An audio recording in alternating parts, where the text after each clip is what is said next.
திமுக வந்தால் எல்லாமே சால்வ் ஆகிடுனாங்க, ஒன்றுமே சால்வ் ஆகல. இங்கே பிரச்சனை பெருசாகிட்டே தான் போகுது. 4.5 லட்சம் கோடி இந்த கடன் 10 லட்சம் கோடி தொட்டுருச்சு. இவங்க என்ன பண்ணுறாங்க, கடன் வாங்கி இங்கே வீங்கிக்கிட்டே போகுது. இது வளர்ச்சியில், இங்கே வளர்ச்சின்னு சொல்கிறோம், தொழில் இவ்வளோ வளர்ச்சி, இந்த துறையில் அவ்வளோ வளர்ச்சின்னு சொல்கிறோம்ல, அது வளர்ச்சியில் வீக்கம்.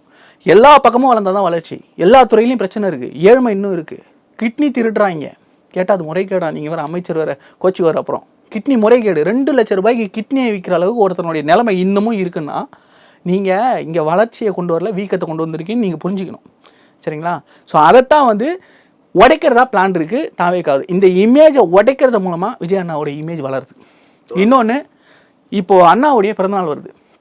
எக்ஸ்க்ளூசிவாக எனக்கு தெரிஞ்ச விஷயம், அண்ணாவுடைய பிறந்தநாள் வருது. அன்றையிலிருந்து மக்களை சந்திக்க செல்கிறார் தளபதி விஜய் அவர்கள்ன்ற ஒரு சின்ன செய்தி வந்திருக்கு.